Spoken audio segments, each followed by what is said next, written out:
of those upon whom you have bestowed favor, and not of those who you have evoked your anger, or those who have gone astray. Oh God,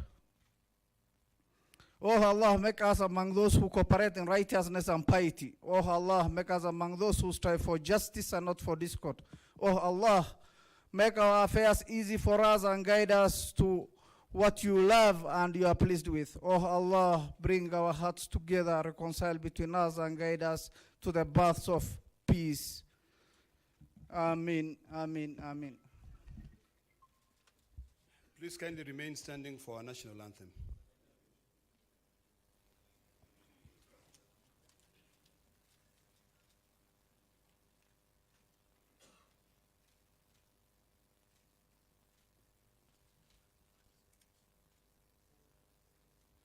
All right, I'll lead you with the national anthem. All right, let's start. O God of all creation, bless this our land and nation. Justice be our shield and defender. May we dwell in unity, peace and liberty. Plenty be found within our borders. You may kindly take your seats. Unfortunately, I don't know how to sing the East African National Anthem. But because this is a party affair, na leo hii ndio mimi nimekubali baba ni baba ya kila mtu kweli. Now, allow me to request the two Secretary Generals, the distinguished senator, the former senator, but actually still a senator, the SG Omar Hassan, to be able to come in front. I would also request SG Edwin Sifuna, Senator, CBS.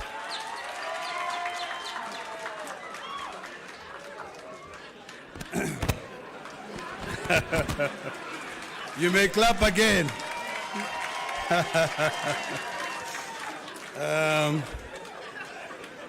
Very good. All right. All right, thank you. Now listen, you know, mimi nimwambia baba ni baba ya nani? Kila mtu. Na sasa ukiona SG amesimama hapa, tupigie baba makofi. Ama namna gani? Now, Bwana SG, this is a very important function for us, and I'm going to request, can you please get the statement?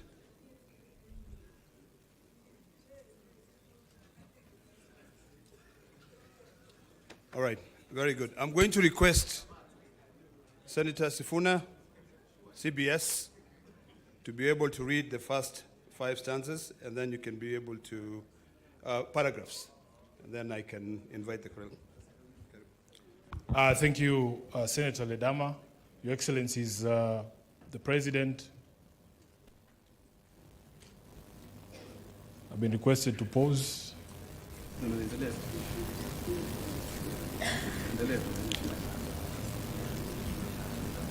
Can I proceed, Your Excellencies? Okay.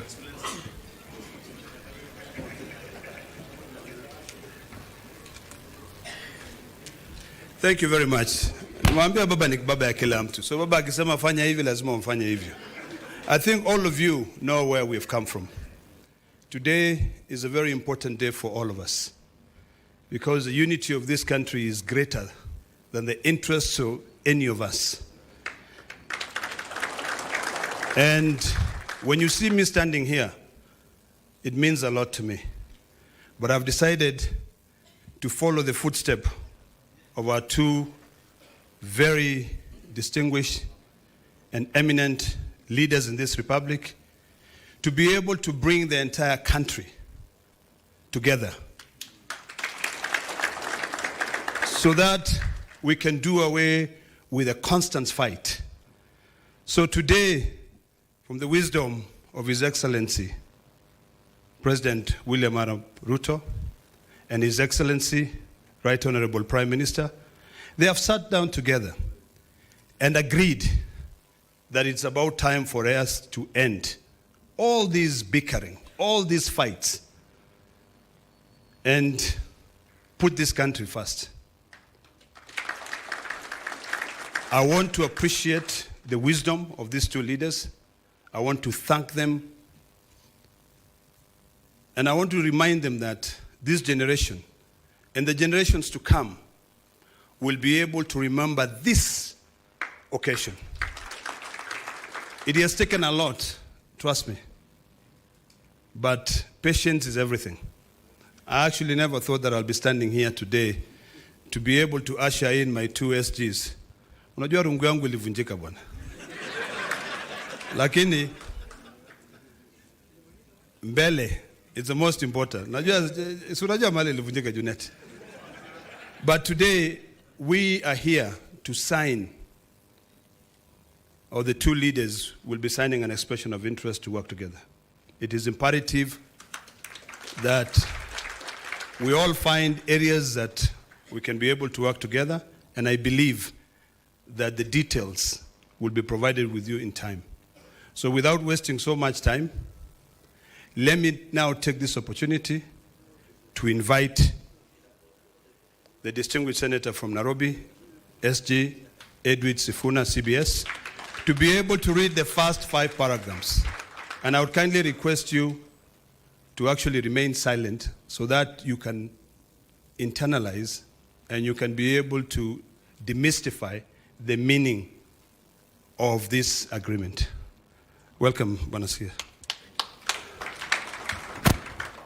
Thank you, Senator Ledama, Your Excellency the President, Your Excellency Prime Minister Raila Amolo Odinga, Your Excellency the Deputy President, all leaders present here, all protocols observed. My name is Edwin Sifuna. I am the Senator of Nairobi, and I am standing here in my capacity as the Secretary General of the Orange Democratic Movement. Your Excellency, in the capacity as SG, I have certain constitutional duties, and that is why I'm standing here to execute those duties in accordance with the Constitution of ODM. We have taken the liberty to read out this Memorandum of Understanding so that we are all clear on what it is and what it is not. We are all clear on what it is and what it is not. As SG, I want to confirm that this document has been processed through the relevant party organs. And Your Excellency, I have here in this room members of the party's central committee who I'll just request to stand up so that they confirm that this is a decision of an organ of the party. Please stand up if you're a member of the Central Committee of ODM. Thank you very much. You may be seated. We are going to take turns with my counterpart to read out this MOU. It is titled Memorandum of Understanding to Resolve the Social, Economic, and Political Challenges Facing Kenya 2025. Realizing that Kenya has gone through a long period of political crisis and conflict that has hampered the nation's potential for development and improving the livelihoods of our people. Noting that such crises have often resulted into demonstrations by our people demanding their rights, with the state often resulting to brutal suppression of such demonstrations that unfortunately lead to loss of life as well as property. Acknowledging that the nation will not develop without reinforcing democratic governance and the rule of law, conscious that the decay in democratic governance is expressed through skewed allocation of resources, ethnic intolerance and marginalization, corruption, and noting that devolution, though intended to strengthen democratic governance and development at the grassroots, is systematically undermined and starved of funds. Now, therefore, His Excellency President Dr. William Samoei Ruto, CGH, and the Right Honorable Raila Odinga, EGH, being the party leaders of the largest political parties in Kenya and bearing the greatest political responsibility, acknowledge the need in setting up a broad platform for collaboration and cooperation between all political forces and other stakeholders in the Kenyan society to address these long-standing challenges that threaten our nationhood.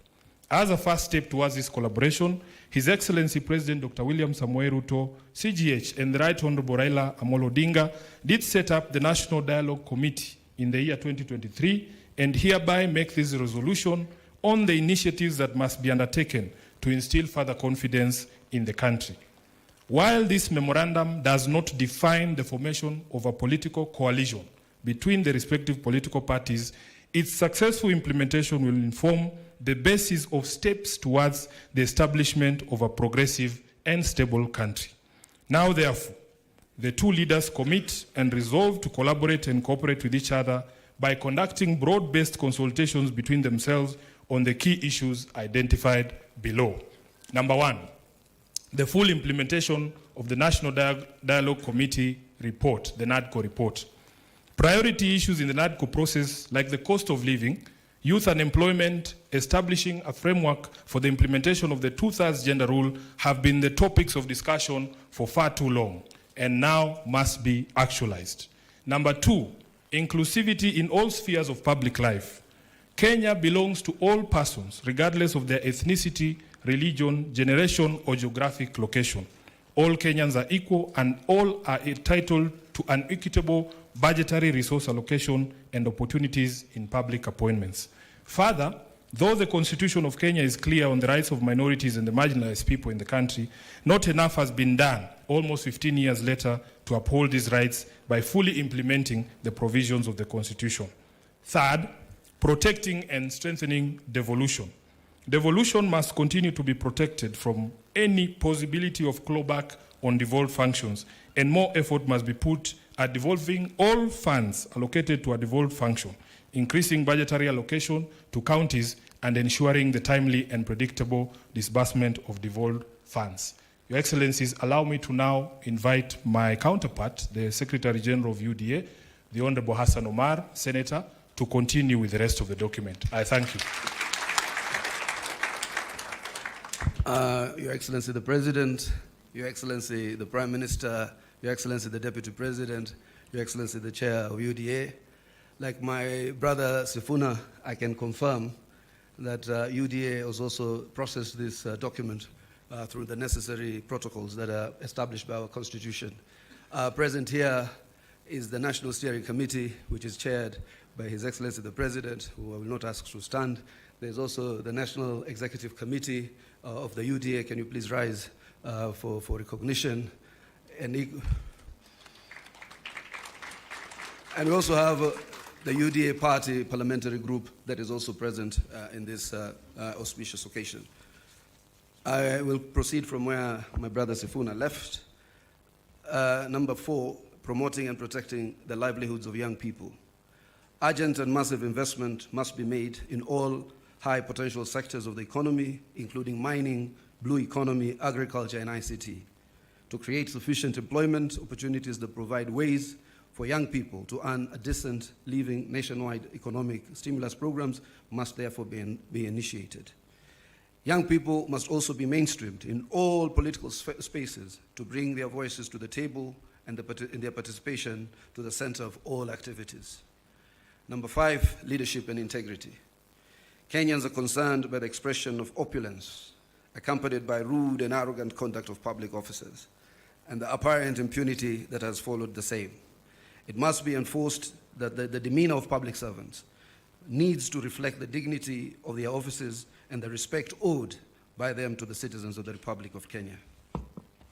We must also urgently provide a legal and institutional framework for addressing conflict of interest among public servants. Number 6, the right to peaceful assembly and protest under Article 37 and compensation of all pending claims of abuse and derogation of their rights. Derogation of the rights to peaceful assembly and protest remains one of the most shameful realities of the excesses of the Kenya's law and order responses since independence. The effort to uphold this right must now involve not just the taking of responsibility by officers who break the law, but also by compensation of the victims of these derogations. An amnesty must be granted to all those who are charged for offenses based on the exercise of their right to peaceful assembly. The National Police Service must update their methods and processes of dealing with demonstrations and assemblies when they are held, and particularly when they have to be managed or contained. 7, the national debt.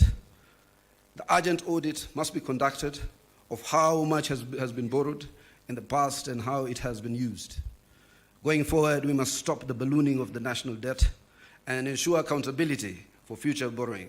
Lastly, we must ensure that borrowed money is used in all manners that grants an equitable benefit to all Kenyans in every region of the country, since payments are made by all from taxes regardless of their locations. Number 8, the fight against corruption. Kenya needs to move from talk to action. We must move from the fight against corruption to winning the war against corruption.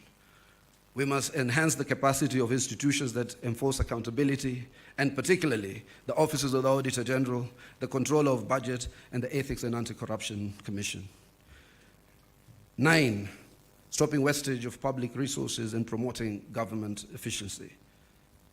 A new ethos of public expenditure in both national and county governments must be inculcated in a manner that promotes austerity, justification, and effectiveness in the use of public resources. Number 10, protecting and promoting the sovereignty of the people, the rule of law, and constitutionalism. The rule of law requires that government and its officers to obey court orders and only challenge the validity of judicial pronouncements through legal processes. The specter of abductions and extrajudicial killings do not bode well for democracy. Suppression of constitutional freedoms, including speech, expression, assembly, and media, must stop. Furthermore, political parties, being key pillars of democratic participation, must be strengthened. The two leaders resolve to respect the identity and integrity of all political parties and to ensure respect and implementation of the provisions of the Political Parties Act. The dialogue and collaboration between the two leaders shall achieve its objectives by A, holding regular consultations on pressing issues of interest to the people of Kenya. B, exchanging expertise and information on the best practices in governance and of the Republic of Kenya. Let me read that again. Exchanging expertise and information on best practices in the governance of the Republic of Kenya. And the two leaders shall deploy their political infrastructure to examine the above matters and any other issues requiring their attention, and shall engage necessary expertise that will assist them in addressing the matters arising. Signed, His Excellency Dr. William Samoei Ruto, CGH, Party Leader of the UDA, and also to be signed by His Excellency the Right Honorable Raila Amolo Odinga, EGH, Party Leader of the Orange Democratic Movement, on the 24th day of March 2025. Let us appreciate the two distinguished senators. And now, before I call my co-MC, may I request that the table be brought here? We have the dates. It's 7th of March.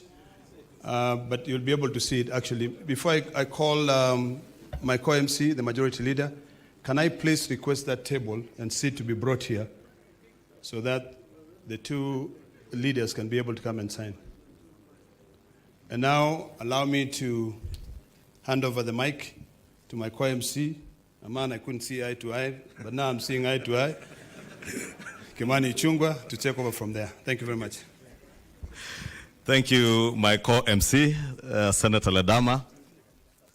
Your Excellency, as the stage is set, as my co-MC, Senator Ledama, has said, we are here to witness as you and His Excellency Right Honorable Prime Minister Raila Odinga sign this MOU, which forms a framework of how we will work together as the two largest political parties. Your Excellency, as you've been told, you and His Excellency the Prime Minister are leaders of the two largest political parties in the country. That means, Your Excellency, that you also bear a greater responsibility than any other political parties or political leaders in the country. And with that responsibility, Your Excellency, you and Prime Minister are expected to bear the responsibility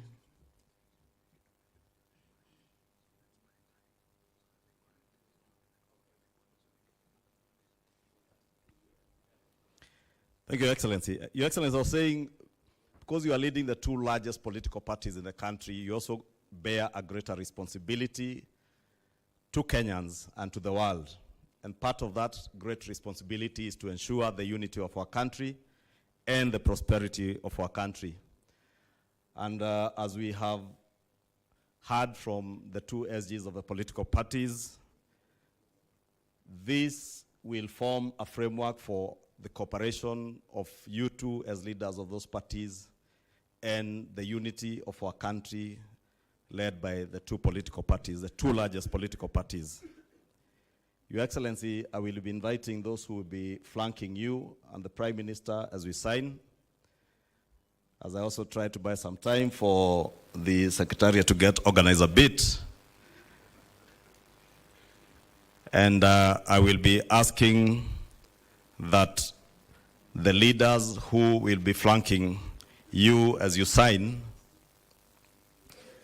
I will invite them to stage, and thereafter, after the signing ceremony, we will ask all the leaders that are invited up here to retreat back to their seats, and I will then invite just a few people to speak, led by the chairs of the two political parties. And Your Excellencies, you know that these two largest national political parties, ODM and UDA, are also led and have chairs who are ladies.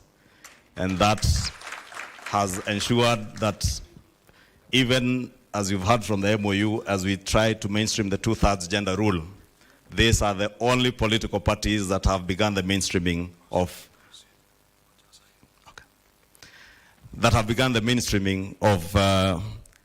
getting our women leaders mainstreamed in our political leadership. Without much ado, Your Excellency, allow me, since I have the SGs here, to invite the two chairs, Governor, Your Excellency, Governor Gladys Wanga, and Your Excellency Cecily Mbarire, our two chairs. Allow me also to invite the parliamentary leadership. In the Senate, I see the Honorable Ledama already on stage representing Honorable Madzayo. Let me invite Senator Aaron Cheruyot, the leader of the majority in the Senate. I am already on stage, so I will invite the Honorable Junet Mohammed, my compatriot and colleague in the National Assembly. Allow me also to invite the acting party leader of ODM and governor for Kisumu, Professor Anyang' Nyong'o, to the stage. And also invite the deputy party leader and deputy president, Professor Kithure Kindiki, on stage.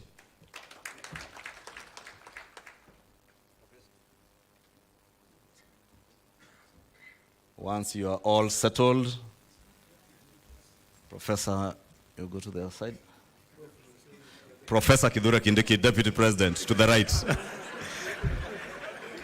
You can also see these two largest political parties are the only parties with professors in their leadership and have women chairs. It is now my singular honor to invite the Right Honorable Prime Minister, His Excellency Raila Amolo Odinga, Baba wa kila mtu, to stage.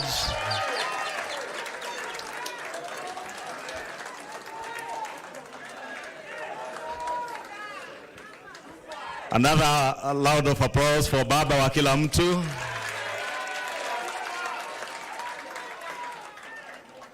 Now finally to invite His Excellency the President of the Republic of Kenya and the party leader of UDA to the stage.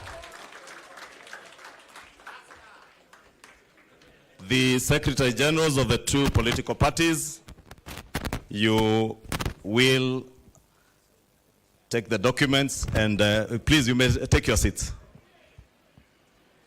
The two SGs, you will show our party leaders the pages to sign.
A hand of applause to the two party leaders as the two Secretary Generals confirm that they have fully signed together with our legal personnel,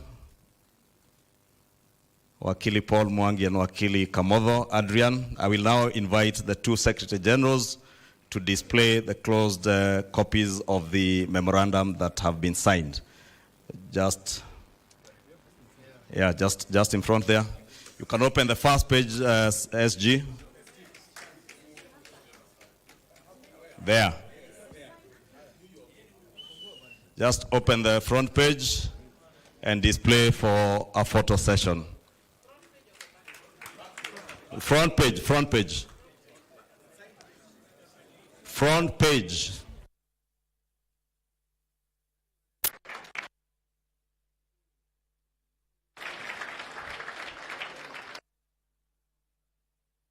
Ask Your Excellencies to be the first to take your seats. Or they sit here. Then if you have no seat, you may take your seats if you have no seat on stage. For those without seats on stage, you may take your seats.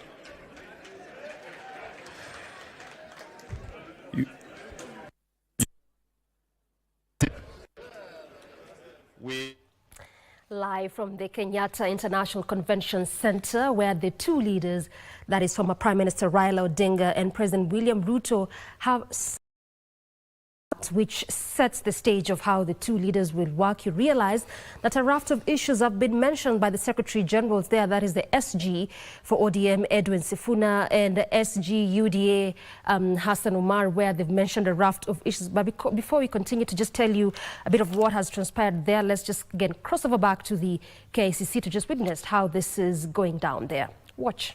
Stability of this country and the prosperity is not the responsibility of a few. It's the responsibility of all of us as a nation.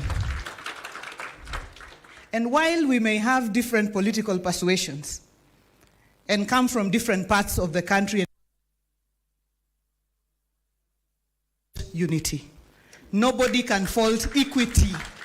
Nobody can fault not leaving anyone behind. Nobody can fault bringing this entire country together and making everybody in this country feel a part of this country. And that is why today this unity effort is appreciated. And I'd like to state it from my own school of thought, that this unity that you have put together today, Your Excellency and my party leader, is not about the two of you. Because Baba here has seen it all. In fact, he has enough for his and all generations. His Excellency, the President, has sat on all positions. So, in my thinking, this unity is for the young people of this country. It's for all of us. It's for the women. It's for the marginalized. It's for those Kenyans who have felt like they have never been part of Kenya because have always been left behind. And let me state in conclusion, as the national chairman of the ODM party, and as I say, the largest party south of Sahara and north of River Limpopo, the ODM party, our party leader, and on behalf of this party, officials and members across the country, all 47 branches, we are behind this unity, we are behind this agreement, we will support it, we will support the broad-based arrangement, na tuko pamoja mpaka mwisho. Asante and God bless Kenya. Thank you, Governor Wanga. It's now my pleasure to invite my party chair and the governor for Embu, Honorable Sisi Limbarire, on stage.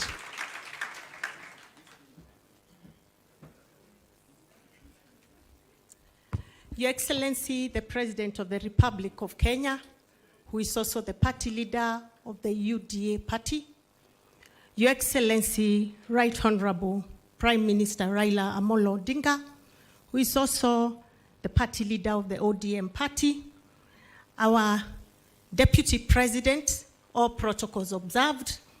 It is a great pleasure to be part of this historic event. I want to begin by saying that today we are reminded yet again that the nation will always remain bigger than our individual and party interests. That indeed, at no time will our individual and party interests become more important than those of the nation. I am happy that today, after a lot of rumors in the media, we are not signing an agreement behind closed doors in some private space.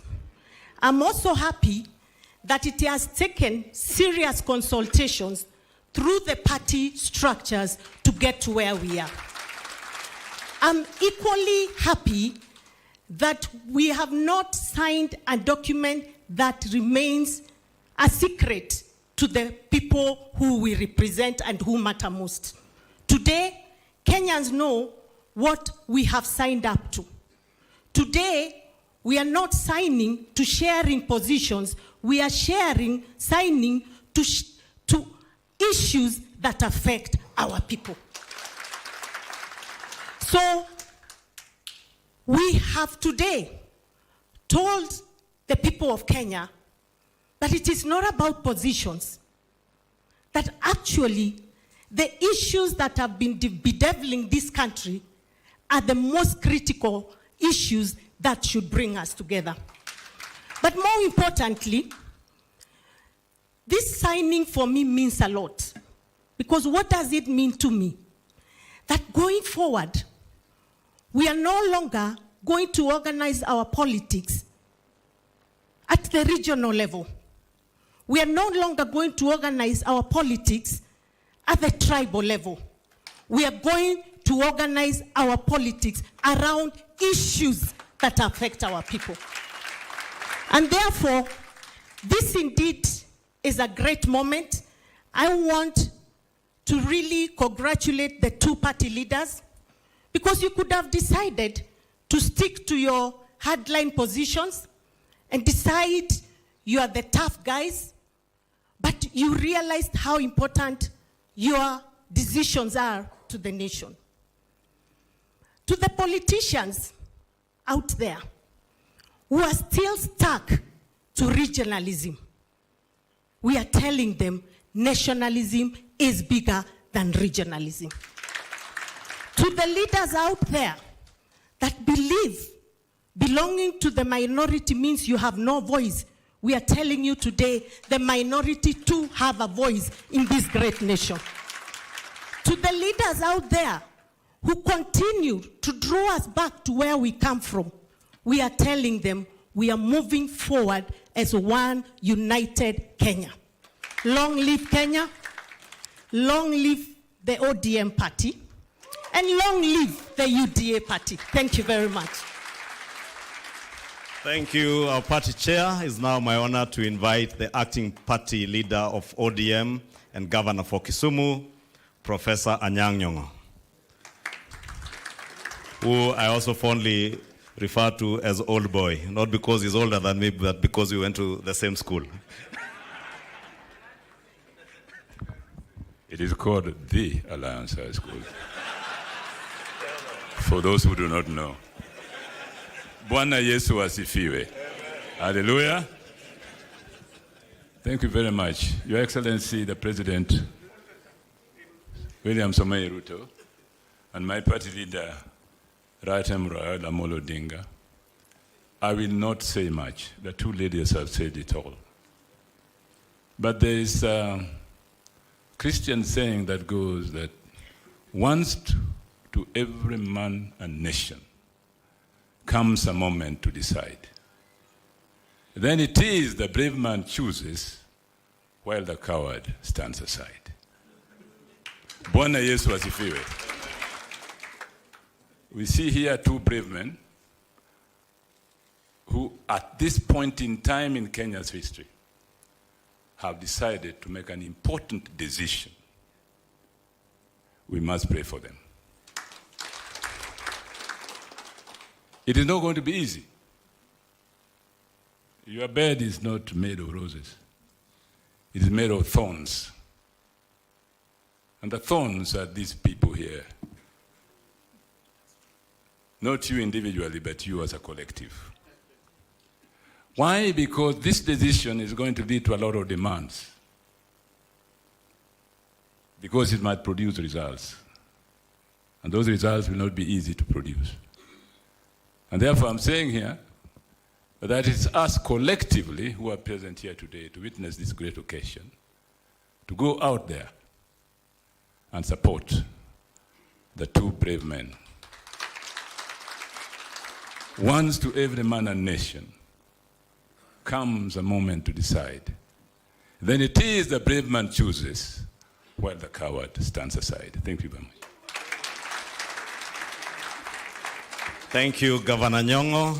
Your Excellencies, that is it in terms of our party chairs and our party leaders, and mine now just to invite our deputy party leader and deputy president to invite you and take over as MC from now onwards. And Your Excellency, as you have been told, this framework for cooperation is a cooperation not just for the unity of our country, but also to synergize our strengths as the two largest political parties in this country and for the prosperity of all the people of Kenya, all without excluding anyone.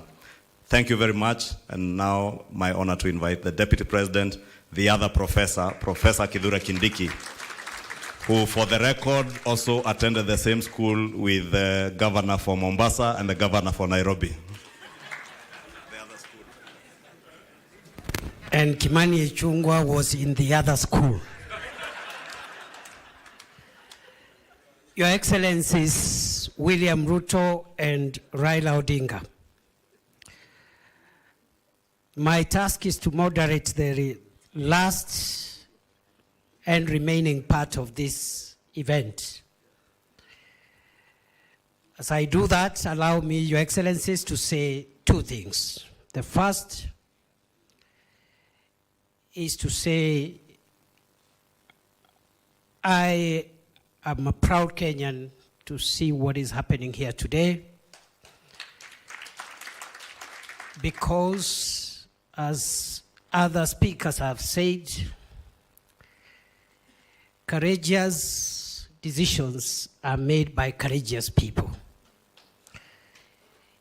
Easy and flimsy decisions are made by weak people. And therefore, our coming here to witness this decision is a testament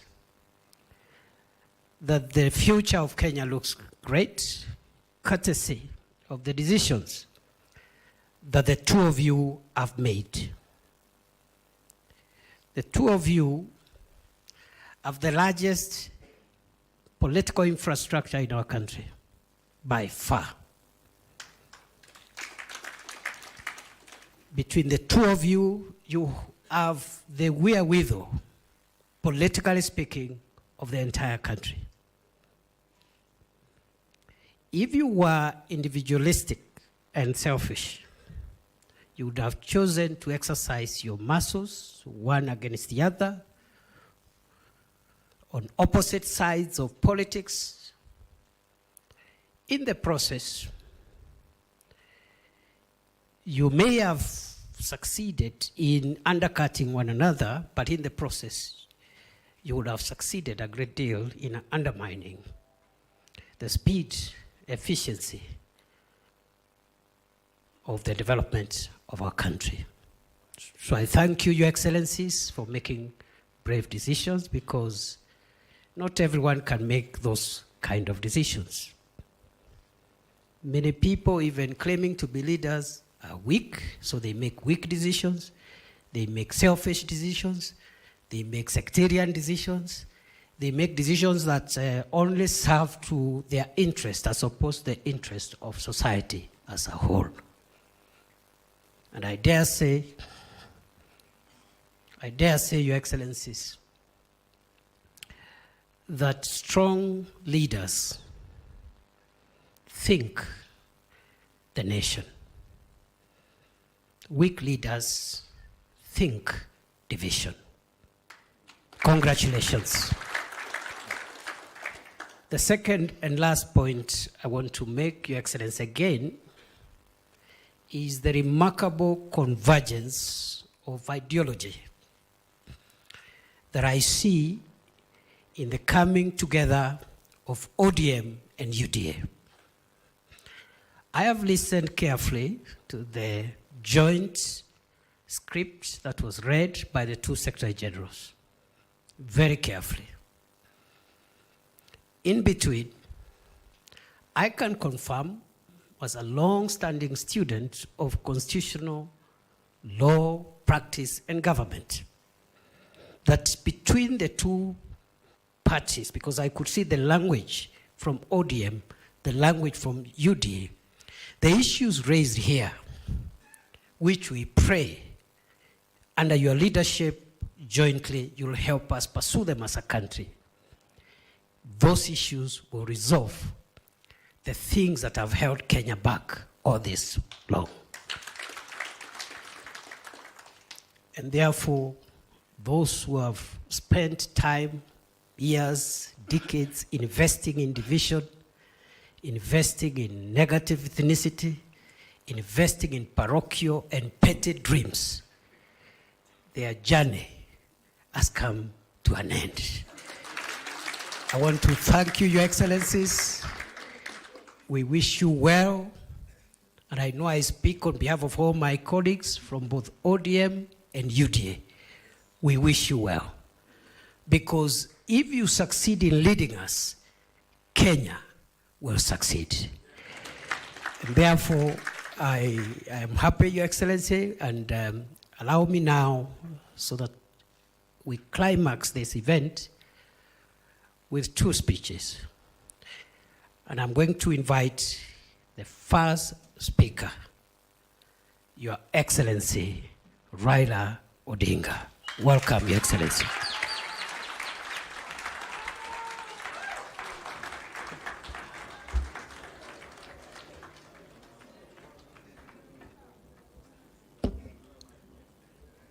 Hi. You may be seated. Thank you very much. Your Excellency, President William Ruto, who is also the party leader of UDA,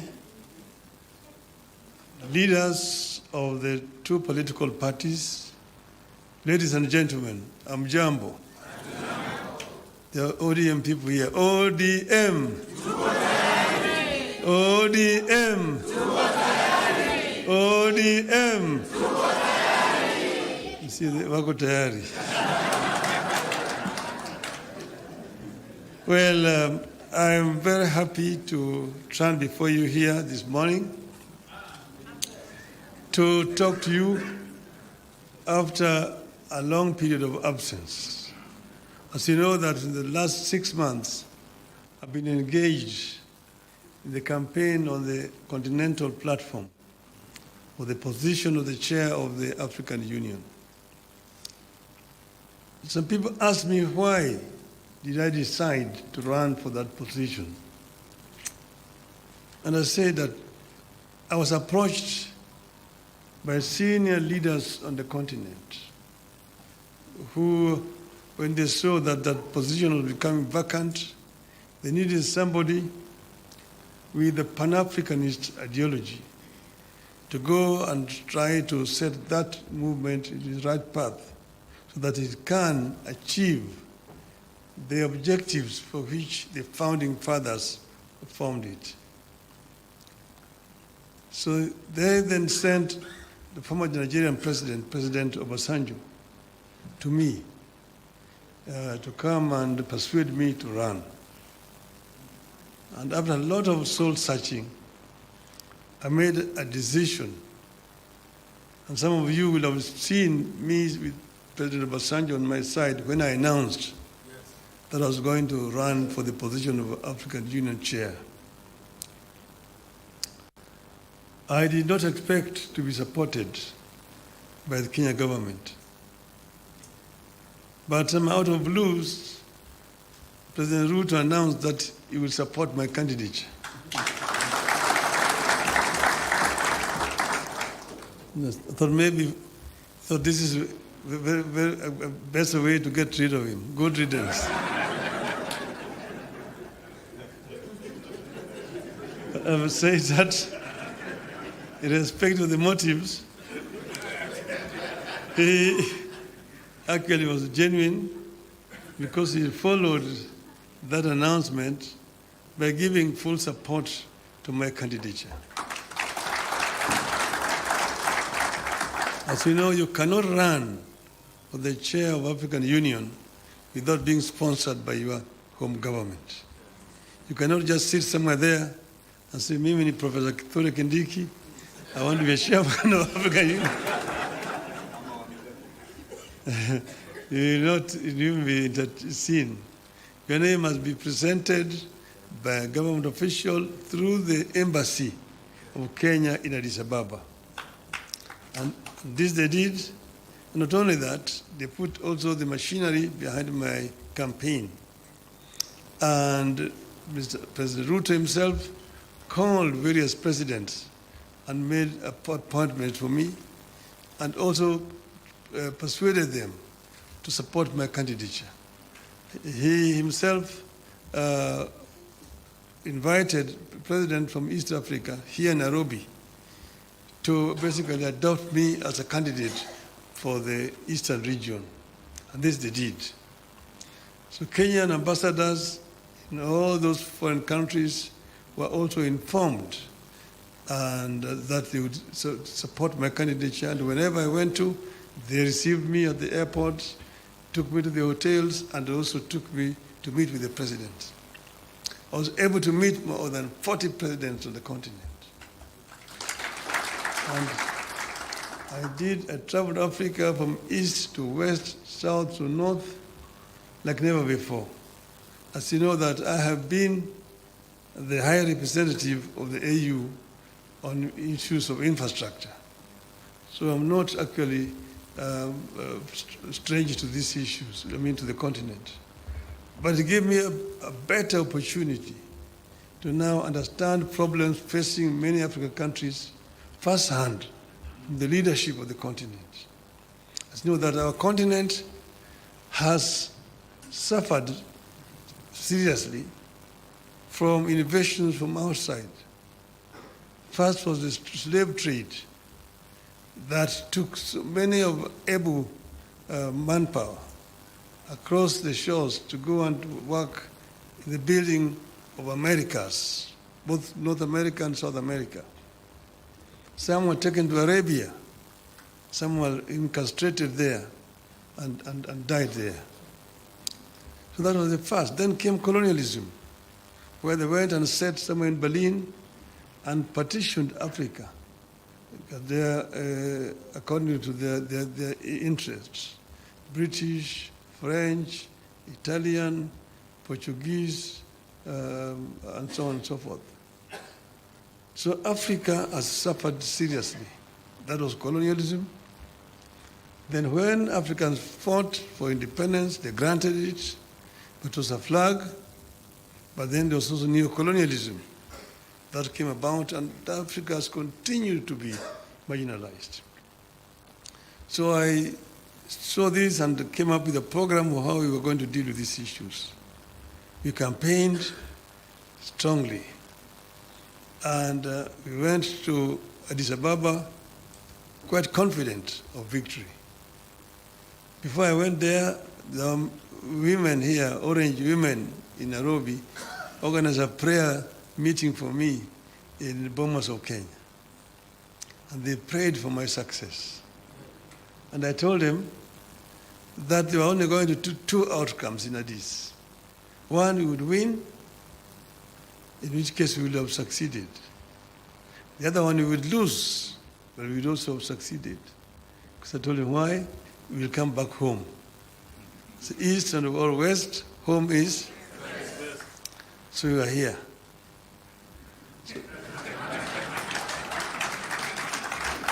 When I came back, I went to meet with the president in Mombasa to thank him for the support that the government had given me during that campaign. And he was, of course, very gracious, and at that time, I found when the two teams from the parties had worked out on some documents that they wanted to be signed, I told him I cannot sign this document until I've consulted our people, my people. So I took time. From that time, I went to Kisumu. I met with the professor. I met with leadership and elders in Kisumu. I went to Siaya. I went to Migori. I went to Homa Bay. I went to Busia, where I met with all the leadership from all the 5 counties in Western. Then I went to the coast. I was in Mombasa. I was in Malindi, in Kilifi. I was in Kwale. I came back. I went to Wajir. I came back. Yesterday I was in KICC. I was in Narok. I was in Nairobi, here in this same building here with leadership of Nairobi. That is what you call random sampling. And I think I managed to get the feeling of my people, my supporters. And that's the reason why I am today able and confident to sign this document. So I want to say this, of note. Today, you have signed a memorandum of understanding between Orange Democratic Movement and the United Democratic Alliance. The cardinal goal of the MOU is to help ease the prevailing tensions in the country, reconcile the population, alleviate their suffering, and move the country forward by addressing the critical social, political, and economic issues our people are grappling with today. As leaders of the largest political parties in the country, we arrived at the understanding that in a time of significant changes and challenges to our nation, it is not enough to merely grandstand or stand aside and criticize, easy as those may be. They say any madman can kick down a barn, but it takes a good carpenter to build one. We have agreed to help build a barn for our country, rather than merely kick down what we have. We have agreed to use our parties as a broad platform, bringing together various voices, opinions, and concerns to address the critical challenges facing the country through a formation that is truly national and inclusive in outlook. A core problem we agreed to prioritize is youth unemployment and resulting hopelessness that has made them easy fodder in political contests in which there is nothing tangible for them. In this MOU, we agree to embark on steps to realign the country's economic, social, and political priorities to address the youth agenda that has progressively fallen behind in the last 62 years of our independence. Through this MOU, we commit to uphold the Constitution, the rule of law, and respect for human rights. Importantly, we pledge to tackle unemployment, cost of living, crippling poverty, inequality, and failure of the institutions that have been eroded by inefficiency and corruption over the decades, making them unable to deliver to Kenyans. We seek a more equitable country in which all peoples of all backgrounds are included in the enjoyment of socio-economic benefits and are equal members of one indivisible nation.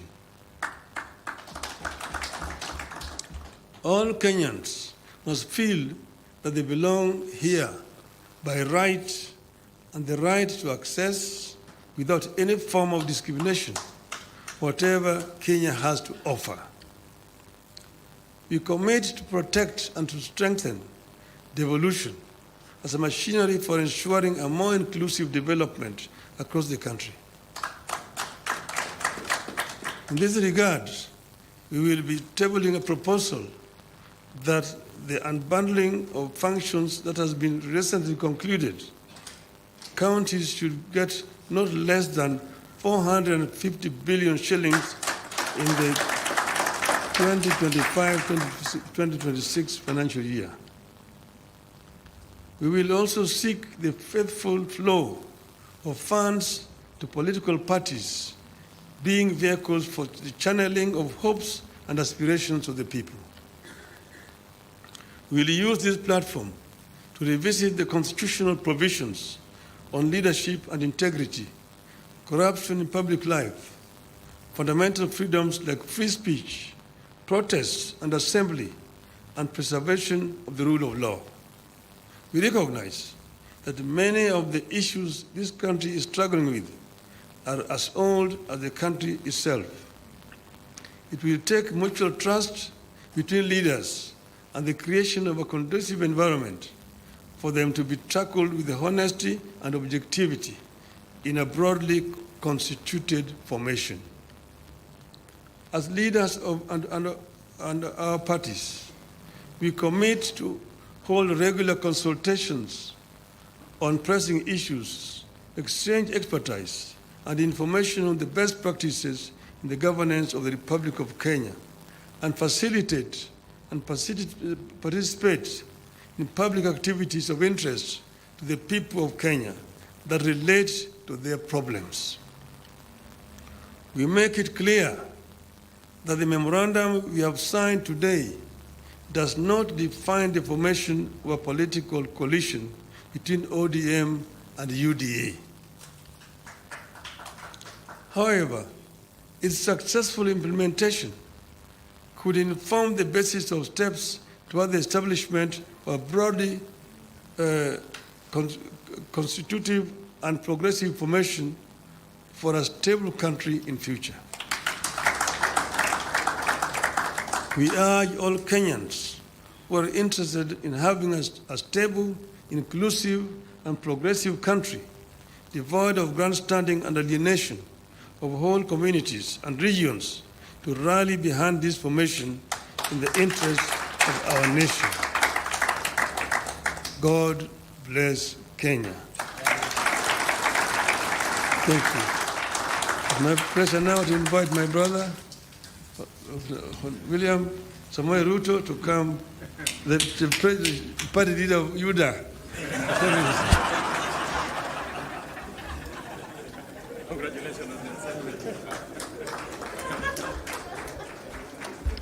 Thank you very much, the Honorable Prime Minister, and please let's take our seats.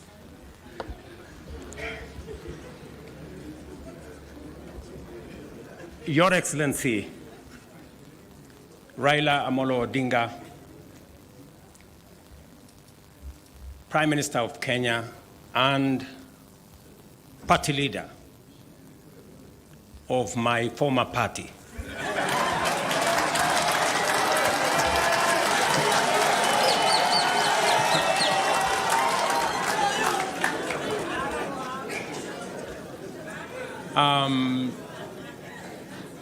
Your Excellency, the Deputy President of the Republic of Kenya, Excellencies, leaders of both UDA and ODM, distinguished ladies and gentlemen, good afternoon. Hamjambo. I want to associate myself with the comments that have already been made by my elder brother, Raila Odinga, on the journey that we have come as our two political formations. When His Excellency Raila Odinga decided to run for the position of Africa Union Commission Chair, it was obvious to me that, number one, as a citizen of this country, I owed him support. And it was also clear to me that knowing him as a Pan-Africanist, as a leader with experience, and that he had immense understanding of issues Africa, he qualified for not just my support, but that of the government of Kenya. And that is why we went out of our way to support his candidature. As he has said, there were many propositions about his candidature. There are those who said my support for Raila Odinga was so that I could exit him from the stage.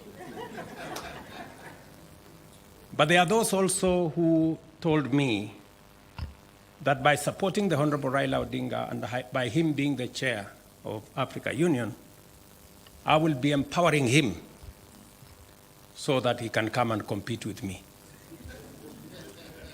And I had a very clear answer to them, that my support for Raila Odinga is not conditioned on him supporting me or him surrendering his aspirations for whatever reason.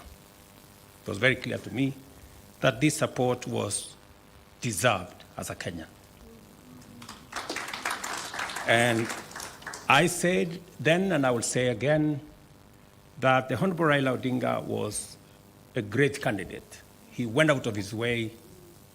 He ran a beautiful campaign, and I'm very proud of his candidature.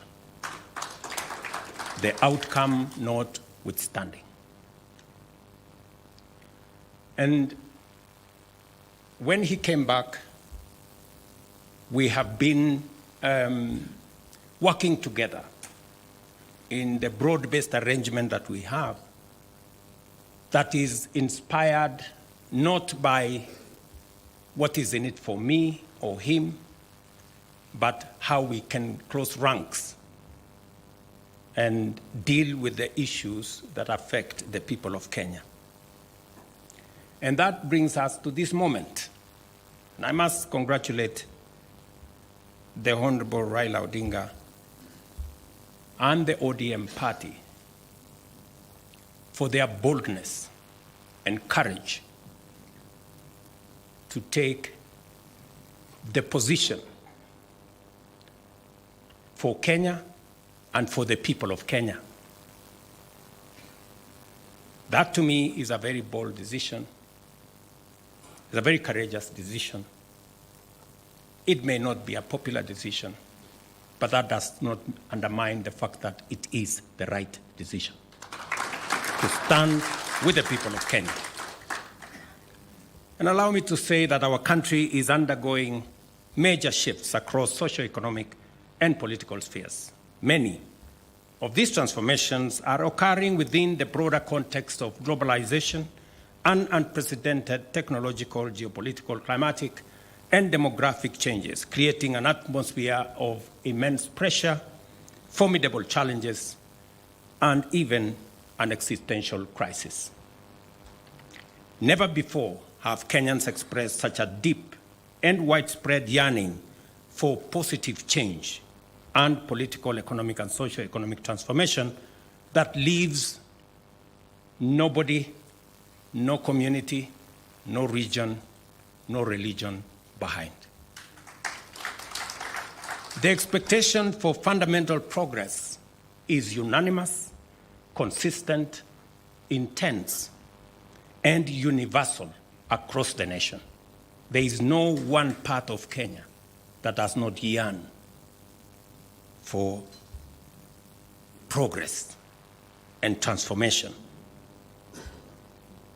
These aspirations, grounded on our nation's enduring character of boldly pursuing freedom, democratically managing our diverse interests, and engaging progressive institutions such as a clear notice for all of us that the time has come for us to seize this historic opportunity unite more strongly than ever before, and deliver meaningful change to the Kenyan people. We undertake this commitment with the understanding that while our political parties may differ in strategy, we share a common goal: to build a united, secure, and prosperous Kenya under a government that is capable, committed, and willing to ensure abundance and opportunity for all without exception. This realization has enabled Kenya's largest political movements to engage constructively, recognizing the unique opportunity before us.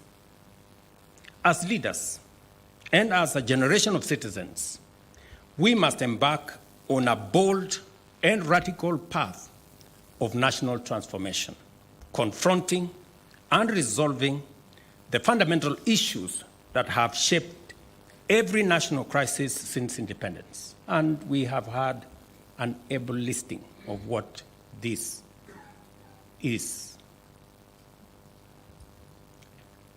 This is the path towards the promised land where freedom and opportunity are guaranteed for all. We recognize that this moment is unlike any other. It is not enough to merely identify systemic and structural obstacles that have denied generations a fair chance to achieve their aspirations. More importantly, we must rise above political differences and embrace a higher vision of the Kenya we all deserve. Understanding, therefore, that jobs, wealth, enterprise opportunities, and social services must be provided within an environment that is free, open, democratic, and competitive, we move forward with a shared commitment that is not only doing the right thing for our nation, but also to ensuring they are done right. We, the leaders of UDA, Kenya Kwanza, and ODM, commit to implementing the NADCO report to address key national issues, including the cost of living, youth unemployment, and gender inclusion. We also pledge to foster inclusivity in governance and development, protect and strengthen devolution, invest in creating opportunities for the youth, uphold integrity in leadership, and safeguard the right to peaceful assembly. We will raise and manage national resources responsibly to reduce our debt burden by ensuring transparency, responsible borrowing, and an audit of past debts. To realize and to know what has been borrowed, for what purpose, and how is it going to be paid. I attempted to set up this audit. It didn't work. I am confident that under this broad formation, we will now be able to audit our debts. This moment is not about William Ruto or Raila Odinga. This agreement, this memorandum of understanding, is not about sharing positions or winning elections. It is about the people and the interests of Kenya.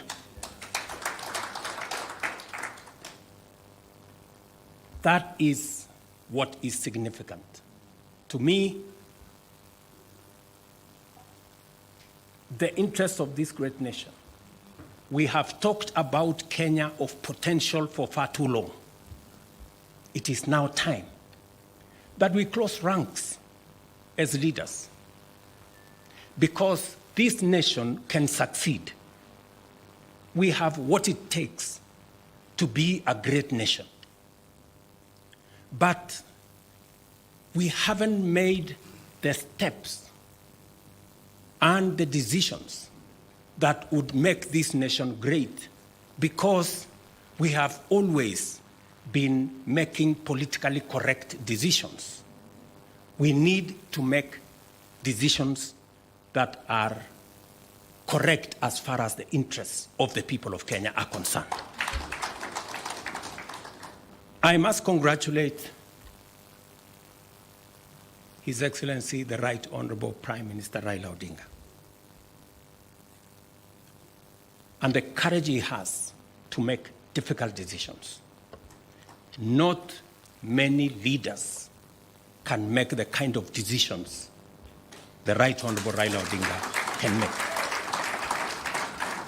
Very few people can put the interests of the nation and the interests of the people above or ahead of their own personal interests. I say that without fear of any contradiction, because I know the kind of difficulty my elder brother has got to go through in getting us to this position. And my brother Raila Odinga, history is going to charge you fairly for what you have done for this nation.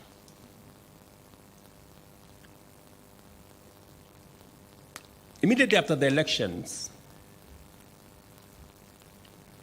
several months after the elections, I called my brother and I told him, "You have been my party leader. You have been my senior. Today, by God's grace, I'm president. I want you to be treated well.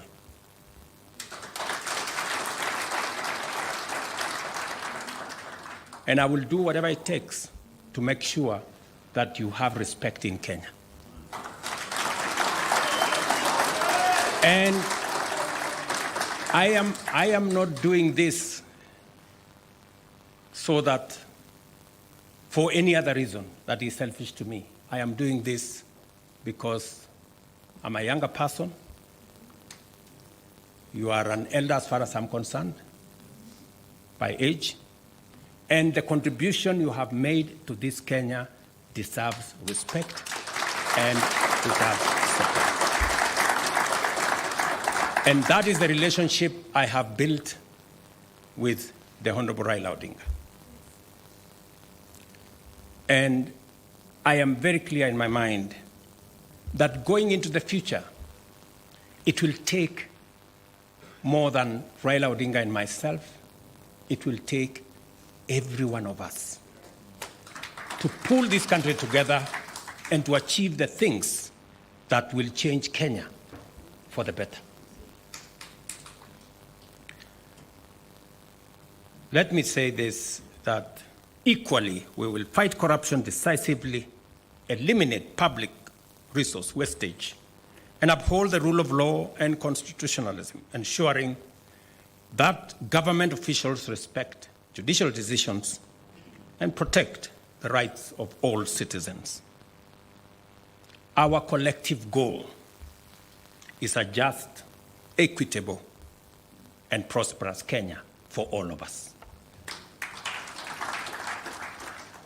Thank you very much to all of you. May God bless our great country, Kenya. Asanteni sana.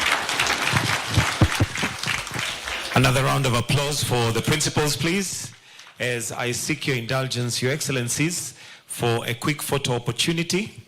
If we can kindly just move the tables, if you'll just give us a minute to move the tables, we'll have a quick photo opportunity, starting with the two principals.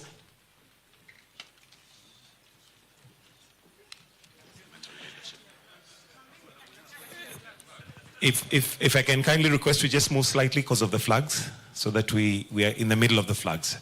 Right there, Your Excellencies. Thank you.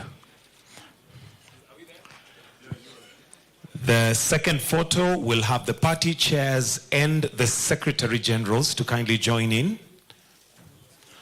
The party chairs and the Secretary Generals to join in.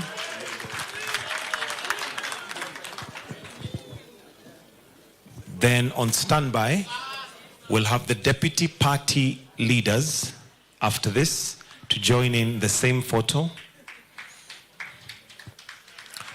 The deputy party leaders, and the last photo will have the parliamentary leadership to join in the photo.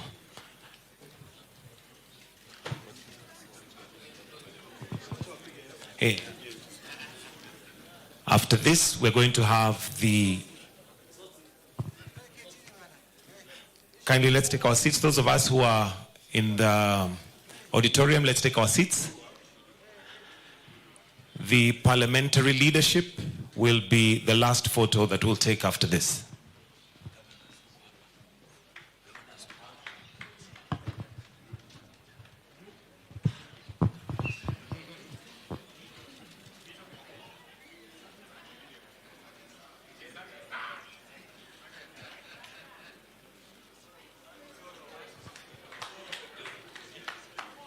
All right, and due to pressure, governors present. There is a lot of pressure for governors to join, so we can have maybe the parliamentary leadership to leave the chairs and the secretary generals, and we have the governors to join. So we can have just the principals, the party chairs, and the deputy party chairs, then the governors. This will be the final photo.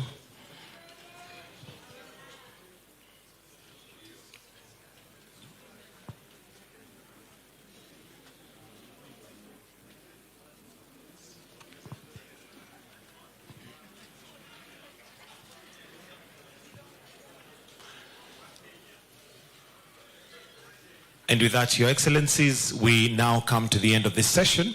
I request that we all be upstanding, but remain where you are. You need to be addressed after as we allow the principals to leave. Please maintain your position. We have a short address after the principals have left, and you are requested to kindly stay put.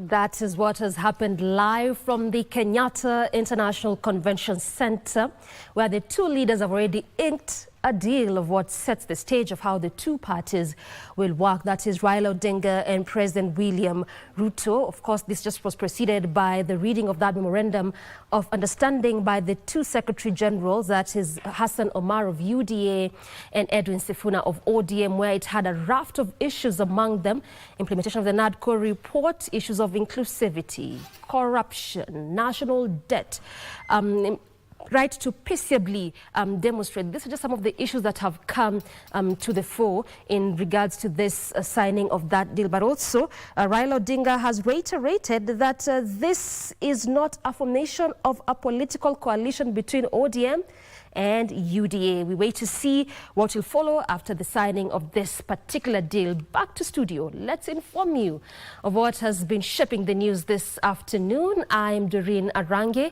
Lucy Mora is our sign language interpreter. Very quickly, President William Ruto chaired the Kenya Kwanza parliamentary group meeting. This was just minutes before the signing of a working partnership with Raila Odinga. The president, while explaining the import of the alliance with the opposition, said this is the time to put Kenya and the people ahead of any other consideration. The president said Kenya Kwanza will work together with other like-minded political parties to take the country forward. President Ruto and ODM leader Raila Odinga have already signed that particular deal at KICC, granting ODM a near equal share of government.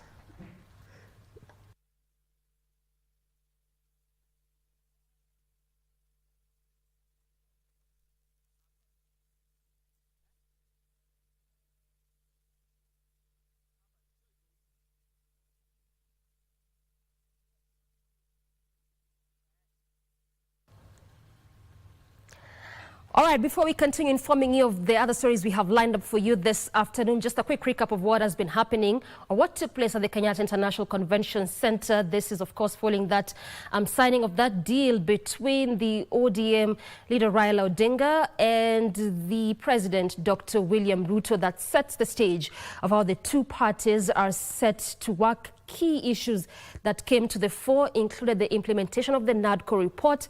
Also, matters that were read by the two SGs included the proper inclusivity